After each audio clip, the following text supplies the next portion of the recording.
नमस्कार, सुस्वागतम। एक बार फिर आप सभी लोगों का विद्यार्थी कल्याण परिषद में बहुत बहुत स्वागत है। आशा करता हूं कि आप सभी कुशल पूर्वक होंगे और अपने अपने घरों में होंगे। आज फिर हम आपके सामने एक नए विषय के साथ उपस्थित हुए हैं, जिसका शीर्षक है रस। किसी भी काव्य को पढ़ने और समझने के लिए इसकी बड़ी आवश्यकता होती है, क्योंकि रसहीन काव्य जो होता है वो काव्य नहीं होता है। रस को हम एक तरह से कह सकते हैं, जिस तरह से हम कोई पेय पीते हैं या कोई पदार्थ जब हम खाते हैं तो वो या तो हमें खट्टा लगता है या मीठा लगता है या कड़वा लगता है या चटपटा लगता है, तो वो उसका जो स्वाद होता है। उसी तरह से जब हम किसी साहित्य को पढ़ते हैं, देखते हैं अथवा सुनते हैं, तो उससे जो हमें अनुभूति होती है उस अनुभूति का अनुभव ही रस है। अर्थात रस क्या हुआ? रस का मतलब हुआ अनुभूति। रस का अर्थ है अनुभूति।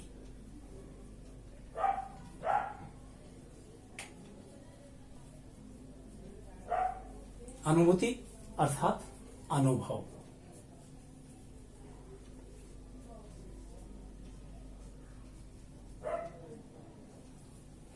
इस प्रकार से रस का जो अर्थ है वो अनुभूति या अनुभव होगा। इसकी परिभाषा हम इस प्रकार करेंगे।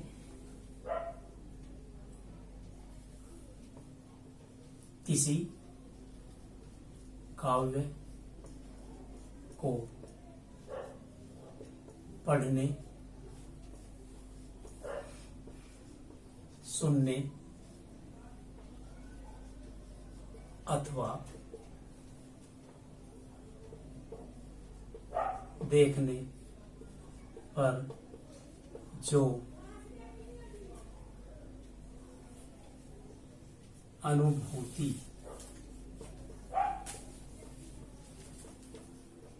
होती है वह रस कहलाती है। किसी काव्य को पढ़ने से, सुनने से अथवा देखने से जो हमारे मन में अनुभूति होती है वह रस कहलाती है। इस प्रकार से ये रस हुआ। अब आइए रस के अवयव। जिस तरह से हमारा जो शरीर है, शरीर के अंग होते हैं, जैसे हाथ है, पैर है, कान है, मुंह है, उसी प्रकार से रस के भी अवयव हैं। और रस के अवयव 4 हैं। नंबर 1 स्थायी भाव, नंबर 2 विभाव, नंबर 3 अनुभव और नंबर 4 संचारी भाव। इस तरह से 4 भाव हैं।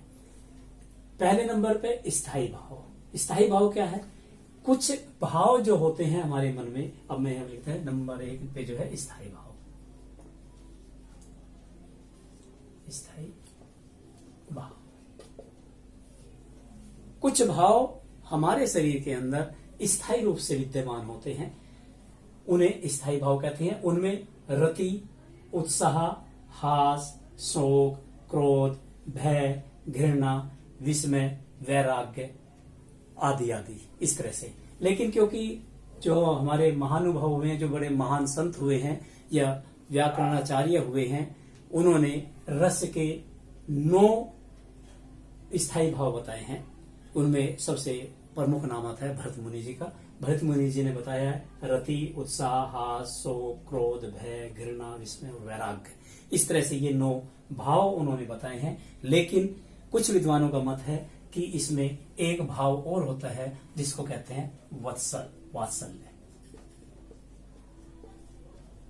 वात्सल्यता। ये एक अलग भाव है जो भक्ति में आता है। तो इस तरह से ये 9 ना होकर के कितने हो गए आपके सामने? 10। इस प्रकार से ये 10 स्थायी भाव हमारे अंदर उपस्थित होते हैं, हमेशा रहते हैं, जो किसी रस की वास्तविकता के बारे में बताते हैं। स्थायी भाव को समझने के उपरांत आइए अब हम इसका दूसरा भाग है विभाव। विभाव क्या है? कि रस की अभिव्यक्ति का जो कारण है वो विभाव कहलाता है। रस की अभिव्यक्ति का कारण विभाव कहलाता है। इसके 2 बिंदु हैं। नंबर 1 आलंबन और नंबर 2 उद्दीपन। 2 बिंदु इसके हैं। आलंबन, जिस पात्र के लिए भाव उत्पन्न हो।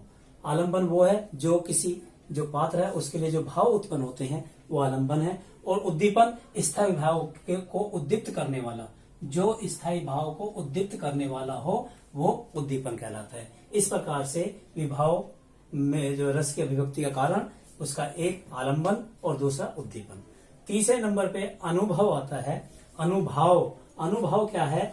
किसी भाव के उत्पन्न होने पर, किसी हमारे शरीर में जब किसी काव्य को पढ़ते हैं, पढ़ने के बाद में जो हमारे शरीर के अंदर जो भाव उत्पन्न होते हैं, तो किसी भाव के उत्पन्न होने पर आलंबन के प्रति आश्रय के शरीर में दो तरह की चेष्टाओं का होना।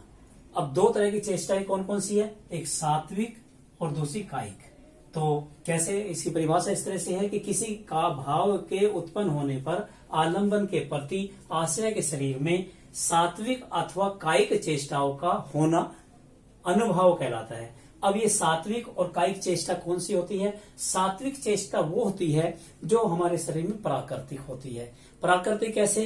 कि जैसे हम किसी काव्य को पढ़ते हैं या किसी नाटक को जो हम देखते हैं, देख करके हमें गुस्से में हमारा चेहरा तमतमा उठता है, लाल हो जाता है, तो ये क्या है? ये प्राकृतिक है, ये चेहरे पे अपने आप ही आ जाती है, तो इसको सात्विक चेष्टा कहते हैं। दूसरी मैंने कायिक चेष्टा बताई। कायिक चेष्टा वे होती है जो प्राकृतिक नहीं होती, अर्थात जिसपे हम कंट्रोल कर सकते हैं, जिसपे हमारी जो है रोक काम कर सकती है। जैसे कि कोई काव्य जैसे हम पढ़ते हैं, जब उसमें गुस्सा आता है तो हमारा एकदम से हमारा मारने के लिए हाथ उठता है, तो इस हाथ को जो हम रोक सकते हैं, तो ऐसी चेष्टा जो होती है वो कायिक चेष्टा होती है, अर्थात प्राकृतिक होती है।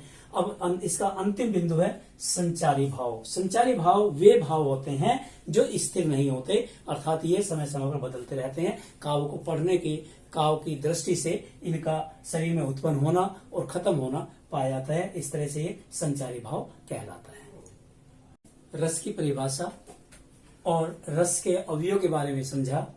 हमने बताया कि हमारे जो शरीर में स्थायी भाव पहले से उत्पन्न होते हैं वे 9 मैंने आपको बताया कि शास्त्रों के अनुसार 9, लेकिन वैसे 10 आपके सामने लिखे हुए हैं। मैंने आपको बताया था कि रति, उत्साह, हास, शोक, क्रोध, भय, घृणा, विस्मय, वैराग्य, वात्सल्यता, इस तरह से ये 10 हुए। अब जो आचार्य भरत मुनि जी हुए हैं, उन्होंने 9 रस की परिकल्पना हमारे साहित्य में की है। वो आपके सामने है। श्रृंगार रस, वीर रस, हास्य रस, करुण रस, रोध रस, भयानक रस, विभत्स रस, अद्भुत रस और शांत रस। ये 9 की जो है परिकल्पना की है। लेकिन कुछ लोग मानते हैं कि इसके अलावा भी रस है जो भक्ति रस या वात्सल्य रस कहलाता है।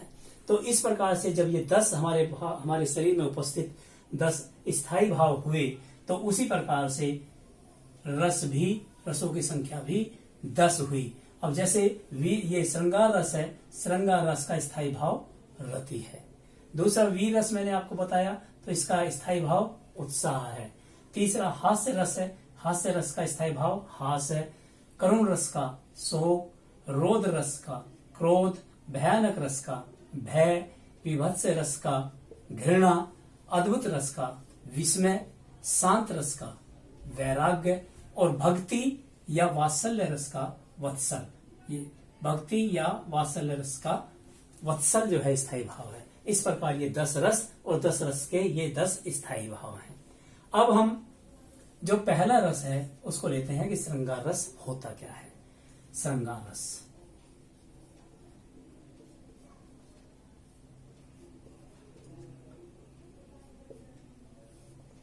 इस रस को लोग जो है रसराज भी कहते हैं। रसराज, ये रसों का राजा है। अब कहाँ होता है वो हम समझ लेते हैं कि जब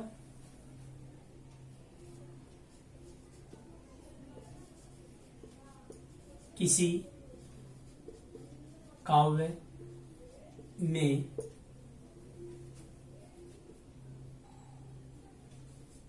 प्रेमी एवं प्रेमिका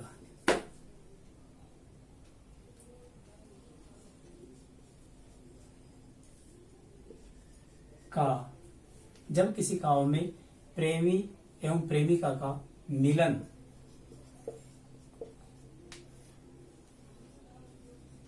अथवा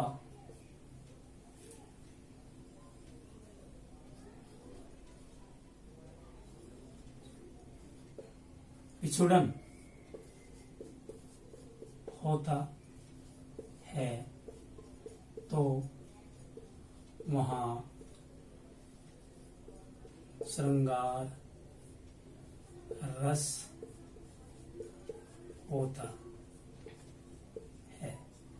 जब किसी काव्य में प्रेमी एवं प्रेमिका का मिलन अथवा विछुड़न, ध्यान रखिए, मिलन अथवा विछुड़न, दो बात बताइए, मिलन अथवा विछुड़न होता है, वहां श्रृंगार रस होता है। और इसका जैसे मैं बताया, इसका स्थायी भाव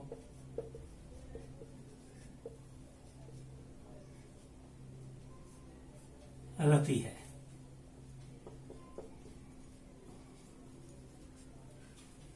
समझे कि जब किसी काव्य में प्रेमी एवं प्रेमिका का मिलन अथवा विछुड़न होता है तो वहां श्रृंगार रस होता है और इसका स्थायी भाव रति है। अब श्रृंगार रस जो होता है, इसके दो भेद हैं। मैंने बताया कि इसमें मिलन और विछुड़न। अब श्रृंगार के हम भेद अगर करें, श्रृंगार के दो भेद करेंगे, एक होता है संयोग श्रृंगार और दूसरा होता है वियोग श्रृंगार। संयोग श्रृंगार, दूसरा वियोग श्रृंगार।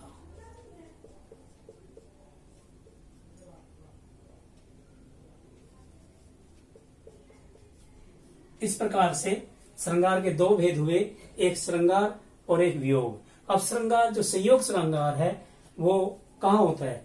जहां मिलन होता है। जब किसी काव्य में प्रेमी एवं प्रेमिका का मिलन होता है वहां संयोग श्रृंगार होता है, और जहां प्रेमी और प्रेमिका का विछोड़न होता है वहां वियोग श्रृंगार होता है। इस प्रकार से ये संयोग श्रृंगार और ये वियोग श्रृंगार।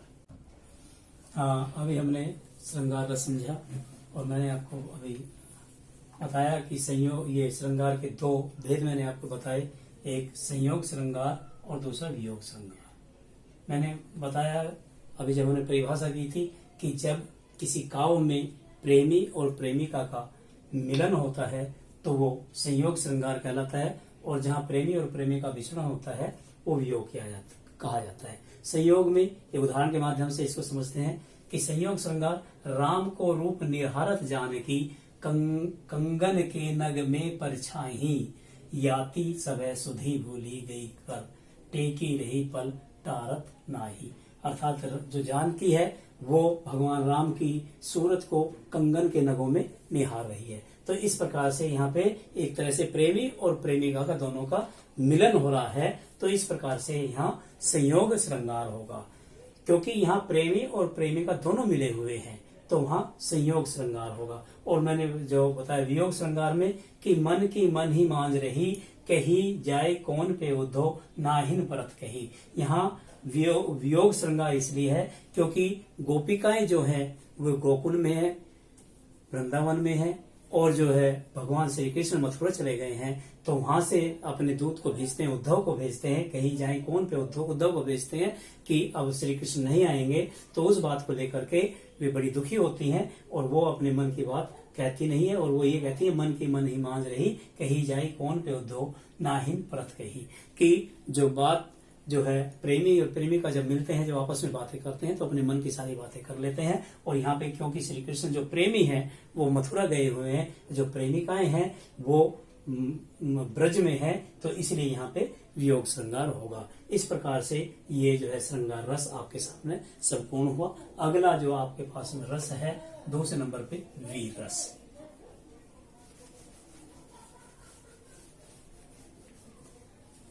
दूसरा रस है वीर रस। इसका जो स्थायी भाव है वो है उत्साह। वीर रस का स्थायी भाव उत्साह है। तो हम आइए इसकी परिभाषा देखते हैं कि जब किसी काव्य को पढ़ने देखने अथवा सुनने से हमारे अंदर या पाठक के अंदर उत्साह का संचार होता है तो वहां कौन सा वीर रस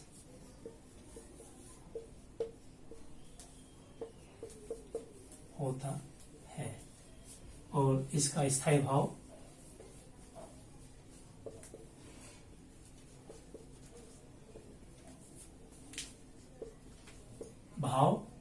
उत्साह है।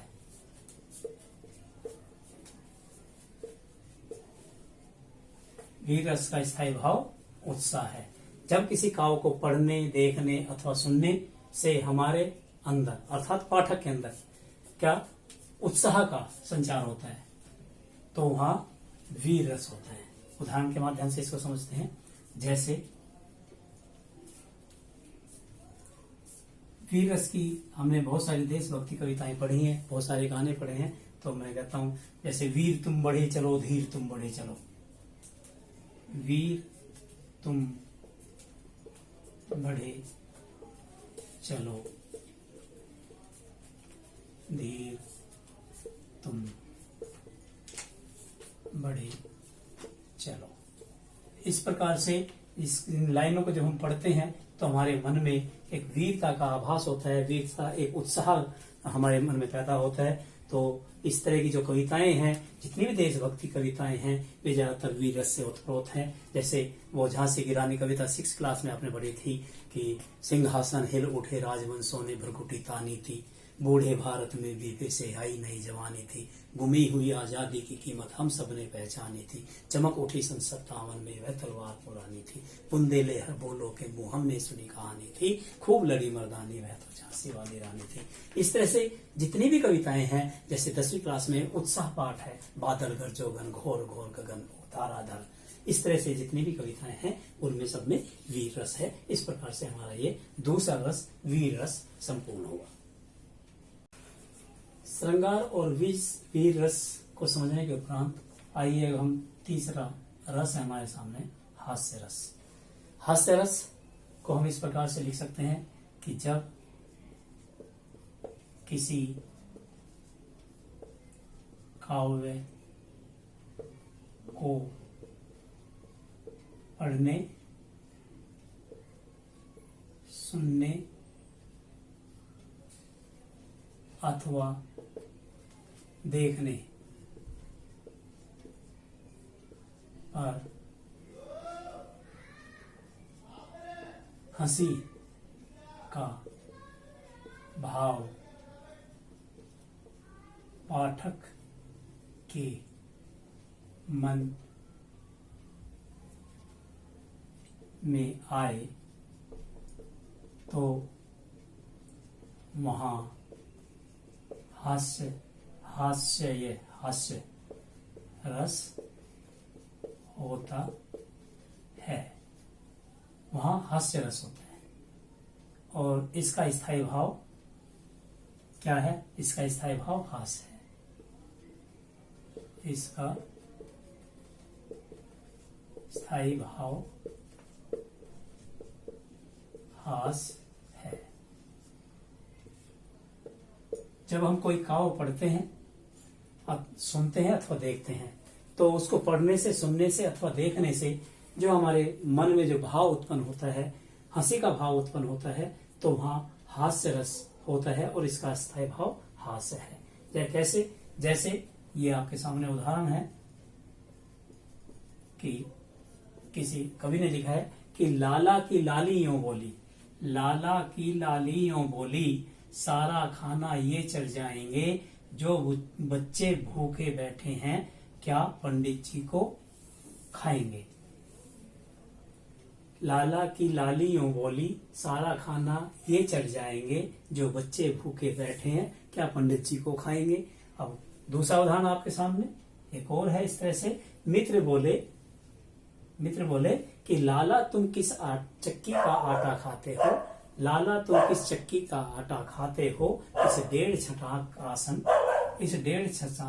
राशन में तुम तोंद फुलाए जाते हो, इस डेढ़ छटाक आटे में तुम तोंद फुलाए जाते हो।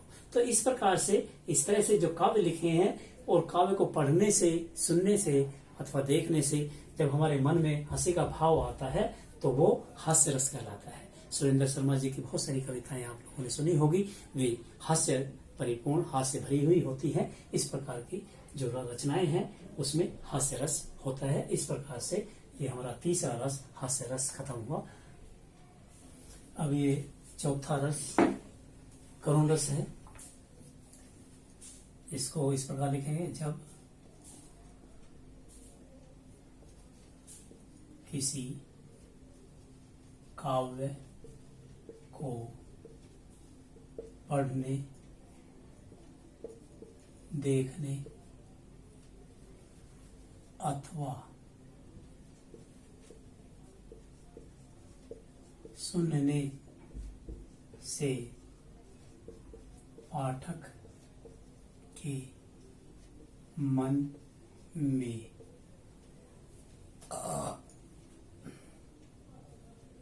दया का भाव आता है तो वहाँ करुण रस होता है।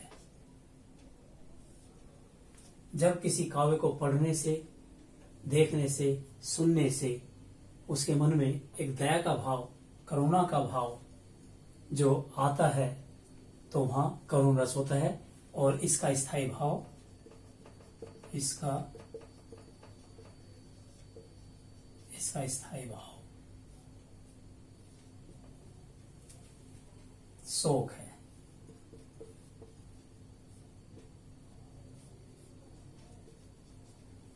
उदाहरण देखिए आपके सामने है, जैसे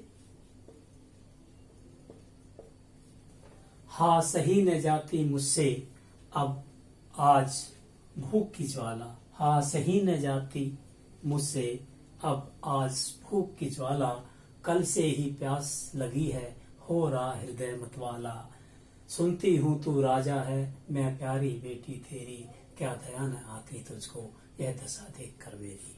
देखिए, जब किसी काव्य को पढ़ने से, सुनने से शोक होता है, दुख होता है, दया का भाव आता है तो वहां क्या होता है, करुण रस होता है। निराला जी की कविता वह तोड़ती पत्थर देखा मैंने उसे इलाहाबाद के पथ पर, तोड़ती पत्थर। इस तरह से बहुत सारी कविताएं हैं जो करुण रस प्रधान है, और इस तरह से जो है जहाँ दया का भाव आता है, शोक होता है, दुख होता है, वहां करुण रस होता है। अब करुण रस के बाद में अगला है रोद रस। रोद रस क्या है, एक बार इसको समझ लेते हैं कि जब किसी काव्य को पढ़ने, सुनने से हमारे मन में क्रोध का भाव उत्पन्न हो तो वहाँ रौद्र रस होता है। इसका स्थायी भाव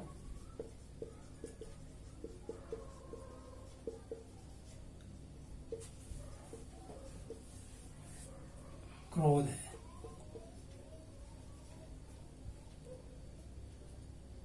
इसका स्थायी भाव क्रोध है। जब किसी काव्य को पढ़ने, सुनने से, हमारे मन में क्रोध का भाव उत्पन्न हो, गुस्सा आ जाए, तो वहां रोध रस होता है और इसका भाव स्थायी भाव क्रोध है। जैसे श्री कृष्ण के सुन वचन, महाभारत में जो है जब अभिमन्यु की मृत्यु हो गई थी, अभिमन्यु को मार दिया था, तो श्री कृष्ण का ने जब अर्जुन को बताया तो उस समय का यहाँ वर्णन है कि श्री कृष्ण के सुन वचन अर्जुन क्रोध से जलने लगे, शोक सब शोक अपना भूल कर करतल युगल मलने लगे। कि उनको इतना क्रोध आया कि वो बस ये समझने लगे, इतना उनका चेहरा तमतमा गया कि वो सब कुछ भस्म करना चाहते थे। दूसरा उदाहरण आपकी जो किताब है क्षितिज, उसमें रामकृष्ण वो श्री राम लक्ष्मण परशुराम संवाद में दिया गया है कि जिसमें लिखा है कि रे नृप बाल काल बस बोलत तो ही न संभाल, धनु ही सम त्रिपुरारी धनु विदित सकल संसार। इसके अलावा जहां भी जब भी आदमी क्रोध आता है तो वहां पे ये रोध रस होता है। ऐसे ही परशुराम जी के विषय में एक बार जो कहा, परशुराम जी ने बताया था, बोल रहा था, एक जगह बोलते हैं कि सो कुंड सोनित से भरे पितु तर्पण आदि क्रिया सची, उभरे जो भूतल शुद्ध सत्री बारी बारी संघारी हो। तो ऐसी जगह जहां गुस्सा आ जाए या क्रोध आ जाए वो रोधरस कहलाता है। इस प्रकार ये रोधरस पूरा हुआ। रोधरस को समझने के उपरांत आइए अब हम भयानक रस को समझने का प्रयास करते हैं।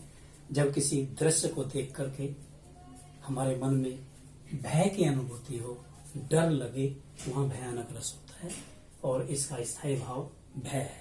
तो इसकी जब परिभाषा करते हैं तो हम लिखते हैं जब किसी काव्य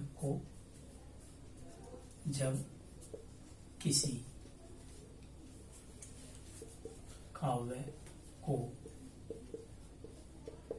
पढ़ने सुनने से मन में डर अथवा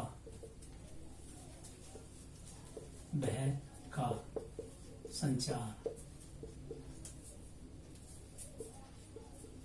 हो तो वहां भयानक रस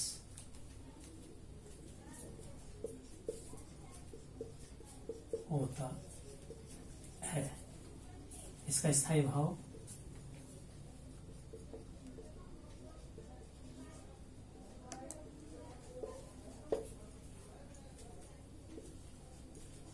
भय है।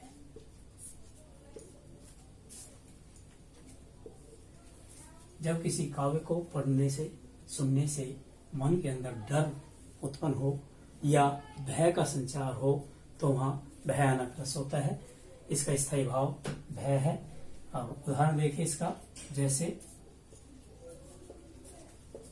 एक और अजगर ही लखी एक और मृगराज, विकल बटो ही बीच ही परियो मोर्चा खाए। कि एक तरफ तो अजगर है और दूसरी तरफ वन का राजा, मृगराज का मतलब है वन का राजा शेर। एक तरफ अजगर हो और दूसरी तरफ मृगराज हो, शेर हो, तो जो बटोही है जो वहां पे जाने वाला है वो क्या होगा, वो डर करके मूर्छा खा जाएगा, गिर जाएगा, बेहोश हो जाएगा। तो इस तरह से जब साहित्य में इस तरह का वर्णन किया जाता है तो वहां पर भयानक रस होता है। इस प्रकार से ये भयानक रस हुआ। अब अगला जो रस है वो वत्स रस है।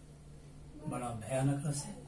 भयानक से भी भयानक ये आ गया विभत्स रस। जब हम किसी दृश्य, ऐसे दृश्य को देखते हैं जिसको देख करके हमारे मन में घृणा की भावना उत्पन्न होती है, वहां विभत्स रस होता है। इसकी परिभाषा इस तरह से लिखते हैं कि जब किसी काव्य को पढ़ने अथवा सुनने से मन में घृणा की भावना पैदा हो वहां विभत्स रस होता है। इसका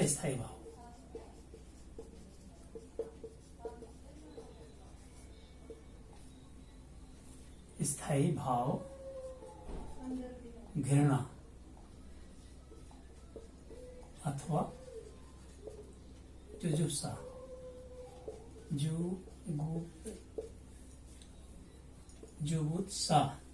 जुगुप्सा होता है।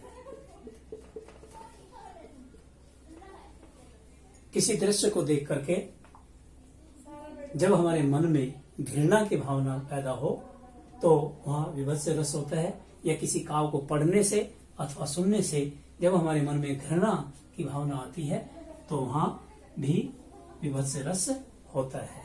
कैसे, देखिए, ये एक उदाहरण के माध्यम से समझेंगे। जैसे ये काव्य है कि सिर पर बैठो काग आंख दो खात निकारत, सिर पर बैठो काग आंख दो खात निकारत, खींचत जीभ ही स्यार अति ही आनंद उर्धारत, गिद्ध जांघी को खोदी कै मांस उपारत, स्वान अंगूरिन को काटी कै खात विदारत। एक मुर्दा है, एक सड़ी हुई लाश पड़ी हुई है और उस पे एक तरफ गिद्ध है, एक तरफ कौवा है, एक तरफ जो है वहां पे जो है सियार आ जाता है और कुत्ते आ जाते हैं, उसको खींच कर जब खा रहे हैं तो हमारे मन में जब ऐसे दृश्य को देखते हैं तो बड़ी घृणा आती है। क्यों? कि सिर पर बैठो काग आंख दो खात निकाला, तो उसकी आंखें जो है कौवा उसकी निकाल के खा रहा है, और खींचत जीभ ही स्यार अति आनंद उर्धारत, और जो सियार है उसकी जीभ निकाल करके बड़े आनंद के साथ उसको खा रहा है। गिद्ध जांगी को खोदी के मांसवार, गिद्ध जो है उसकी जांग का मांस खोद कर खा रहा है, और स्वान अंगूरिन काटी के खाते विदारत, और कुत्ता जो है उसी जो है काट के खा रहा है। तो इस प्रकार से जब ऐसा काव्य हमारे सामने उपस्थित होता है तो वहां विभत्स रस होता है। अब आपके सामने जो अगला रस है वो है अद्भुत रस। अद्भुत रस जब किसी दृश्य को देख करके मन में विस्मय हो जाता है, आश्चर्य की भावना आती है, तो वहां अद्भुत रस होता है। कोई ऐसी घटना कि जिससे सुन करके या देख करके विस्मित हो जाए, आश्चर्य आ जाए, तो उस घटना का जो जहां वर्णन किया जाता है वहां अद्भुत रस होता है। हम इसको करेंगे जब किसी काव्य को पढ़ने अथवा सुनने पर हमारे मन में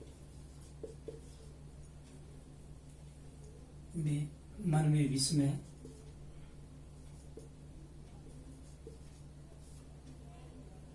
का भाव आ जाए तो वहां अद्भुत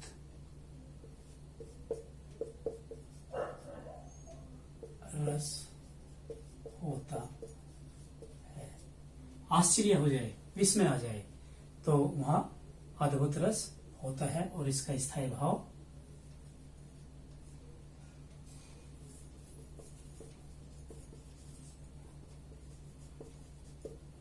आश्चर्य है, विस्मय है। विस्मय है कैसे? देखिए, ये आपके सामने उदाहरण है। ये उदाहरण उस समय का है जब भगवान श्री कृष्ण बाल रूप में जब मिट्टी खाती हैं तो माँ यशोदा उनसे मुंह खोलने के लिए कहती है, और जैसे मुंह खोलते हैं तो पूरा ब्रह्मांड माता को जो है भगवान श्री कृष्ण के मुख में दिखाई देता है। तो कवि ने लिखा है, अखिल भुवन चर अचर सब, अखिल भुवन चर अचर सब, हरि मुख में लखी मातु, चकित गद भई गद गद वचन, विकसित दृग पुलकातु। तो इस प्रकार से यहाँ पे अद्भुत रस है, एक आश्चर्य की भावना है, एक विस्मय की भावना है। तो जब किसी दृश्य को देख करके या किसी काव्य को सुन करके या पढ़ करके मन में जब भी विस्मय की भावना आए, आश्चर्य की भावना है, आश्चर्य हो, तो वहां पे अद्भुत रस होता है। अगला रस है ये शांत रस। जब किसी काव्य को पढ़ करके, सुन करके या किसी दृश्य को देख करके मन में वैराग्य उत्पन्न होए, तो वहां पे शांत रस होता है। तो इसकी परिभाषा हम करेंगे कि जब किसी काव्य को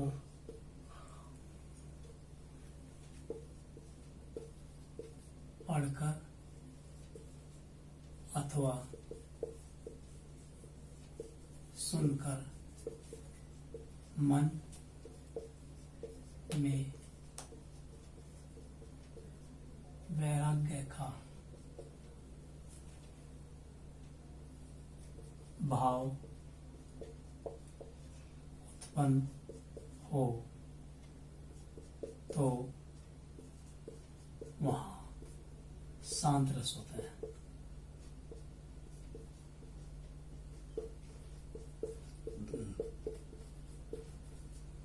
इसका स्थायी भाव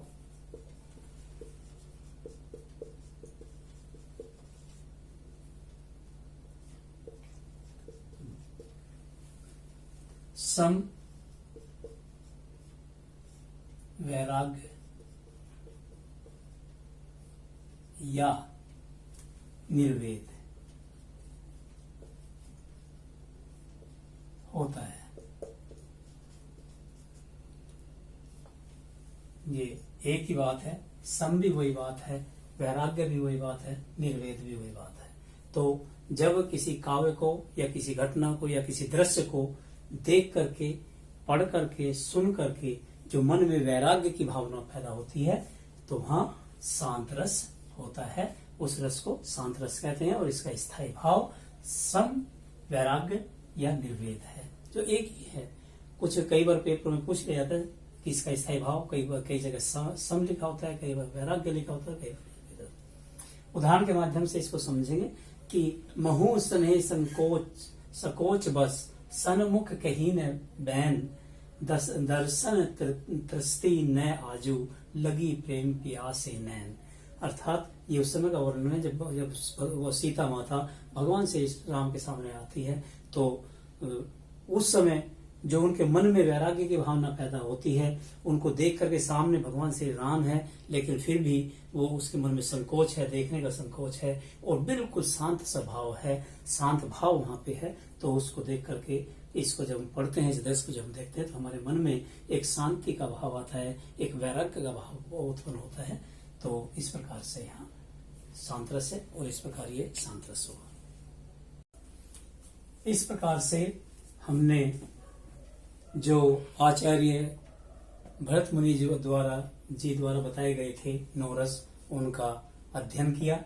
हमने इन 9 रसों में हम एक बार फिर दोबारा से देखते हैं। श्रृंगार रस, वीर रस, हास्य रस, करुण रस, रोध रस, भयानक रस, विभत्स रस, अद्भुत रस और शांत रस का जो है उनके स्थायी भाव के समेत उदाहरणों के माध्यम से हमने समझने का प्रयास किया। अब क्योंकि रस जो है, एक रस और बचता है जिसको भक्ति रस या वात्सल्य रस कहते हैं।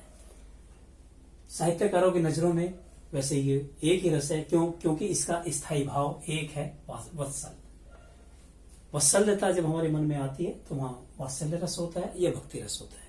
तो हमने अब इसका अध्ययन करना है। तो ये भक्ति रस या वात्सल्य रस, ये ऐसे अलग अलग हैं दोनों, लेकिन क्योंकि इसका स्थायी भाव, इनका स्थायी भाव केवल वत्सल है, तो इसलिए हम एक ही श्रेणी में उसको रखते हैं। भक्ति या वात्सल्य रस वहां होता है जब किसी काव्य को पढ़ने से, किसी दृश्य को देखने से या कोई नाटक खेलने पे जब हमारे अंदर, हमारे मन के अंदर वत्सलता का भाव पैदा होता है, तो वहां वात्सल्य रस या भक्ति रस होता है। अब भक्ति कहाँ होती है, वत्सलता कहाँ होती है, इसमें थोड़ा सूक्ष्म भेद है। जब हम अपने गुरु की भक्ति करते हैं, गुरु के चरणों में नमन करते हैं, गुरु को नमन करते हैं या भगवान की प्रार्थना करते हैं, तो वहां भक्ति रस होता है।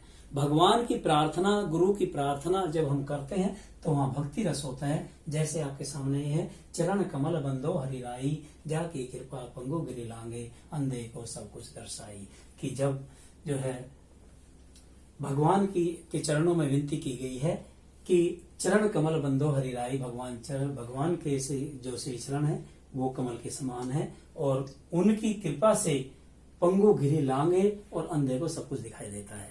तो इस प्रकार से यहाँ भगवान की भक्ति की गई है। दूसरी जगह जैसे मैं कहता हूँ गुरु के प्रति, तो यहाँ पे कहा जा सकता है कि गुरु चरणन में शीश नवाऊं, ऐसी सुमति दे मेरे दाता, या मेरे तो सतगुरु, मुझे तो सतगुरु मिले। इस तरह से कबीरदास जी ने न जाने पता नहीं कितनी बार गुरु की वंदना की है। तो वहां पे भक्ति रस है।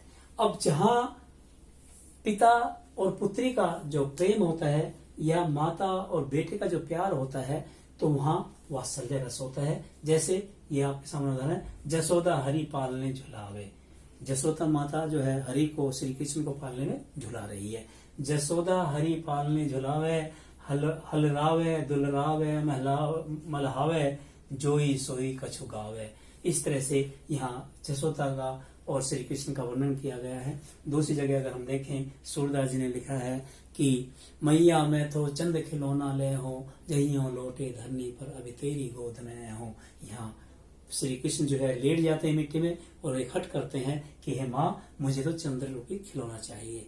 एक दूसरी जगह से वहां पे सूरदास जी लिखते हैं कि मैया मोई दाऊ बहुत खिजायो, मोसो कहत मोल को लीनो, तू जसुमती कब जायो। तो इस तरह से वहां पे जहाँ माता का और बेटे का जो प्यार होता है, या पुत्र का और पिता का जो प्यार होता है, पुत्री का और पिता का जो प्यार होता है, वहां वात्सल्य रस होता है। इस प्रकार से, क्योंकि ये दोनों का स्थायी भाव एक है, इसलिए इन दोनों को एक ही श्रेणी में रखा गया। इस प्रकार से है ये 9 के 9 रस, और 9 के बाद में ये 10वां रस वात्सल्य या भक्ति रस हमारा पूरा हुआ। इस प्रकार से हमारा ये रस नामक जो पाठ था वो समाप्त हुआ। रस का वैसे तो हर कक्षा में विशेष महत्व है। कक्षा 9 में, कक्षा 10, 11, 12 जितनी बड़ी कक्षाओं में हम चले जाते हैं, वैसे हमें रस की आवश्यकता होती है। क्योंकि बिना रस के हम किसी भी कविता का शिल्प सौंदर्य, काव्य सौंदर्य, कला सौंदर्य नहीं कर सकते। कभी कभी अलग से भी पूछ लिया जाता है कि इन पंक्तियों में कौन सा रस है। लेकिन कक्षा 10 में विशेष रूप से ये 4 अंकों का सवाल पूछा जाता है। इस 4 अंक के जो सवाल में के 4 अलग अलग भाग होते हैं, एक एक अंक के अलग अलग इसके भाग हैं, और इस तरह का वहां पे प्रश्न पूछा जाता है। उसका एक उदाहरण आपके सामने प्रस्तुत कर रहा हूं कि निम्नलिखित में से किन्हीं 4 प्रश्नों के उत्तर लिखिए। एक एक नंबर के 4 अंक का सवाल है। इसका का खंड है, निम्न काव्य पंक्तियों में रस पहचान कर लिखो। इस पढ़ो और पढ़ करके इसको लिखो। तो इसमें नैनों को रोने दे मन, तो संकीर्ण नैपन प्रिय बैठे हैं। इस तरह से जो है इसमें वियोग श्रृंगार, श्रृंगार रस है और श्रृंगार का भी वियोग श्रृंगार। तो पहले का उत्तर होगा वियोग श्रृंगार, वियोग श्रृंगार रस। हमने सबसे पहले श्रृंगार रस पढ़ा था, और उसमें सबसे पहले में जब उसके 2 भाग किए हमने, तो एक संयोग श्रृंगार, एक वियोग श्रृंगार। तो इसमें वियोग श्रृंगार आएगा। दूसरा खा, हास्य रस का स्थायी भाव लिखिए। तो दूसरा जो रस हमने पढ़ा था वो हास्य रस था, और हास्य रस का जो स्थायी भाव है वो है हास।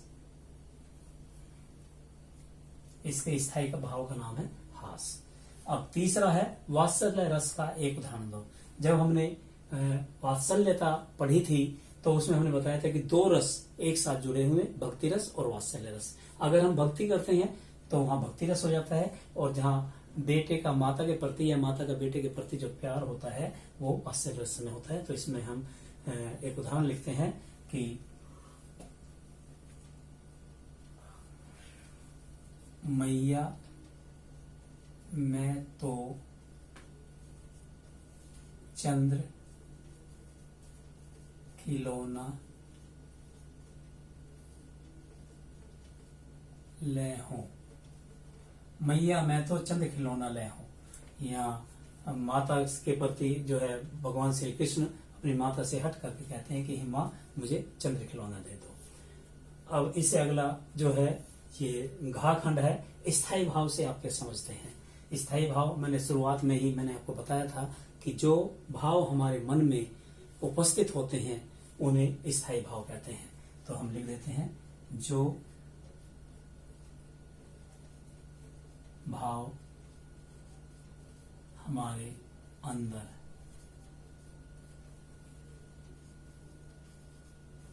स्थित होते हैं उन्हें स्थायी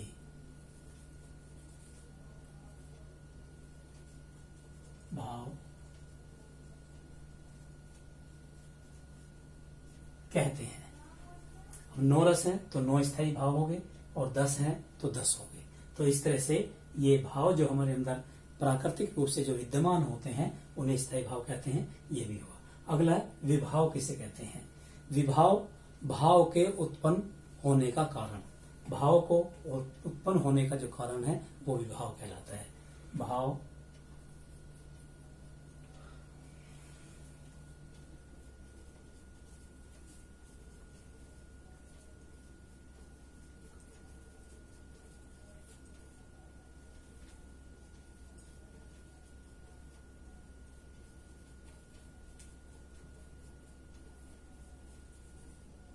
कहलाता है। उद्दीपन के द्वारा या और किसी उसके द्वारा जब भी जो हमारे शरीर में जो हमारे मन में जो भाव उत्पन्न होते हैं जो है जो उत्पन्न करता है, जो भाव को उत्पन्न करता है वो विभाव कहलाता है। इस प्रकार से ये हमारा पूरा जो है प्रश्न हुआ और मैं आशा करता हूं कि ये आपको अच्छी तरह से समझ में आ गया होगा।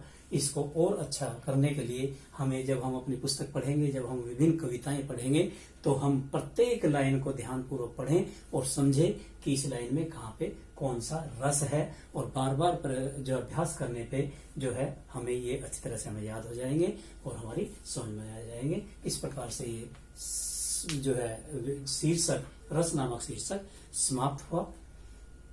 धन्यवाद। जय हिंद, जय भारत।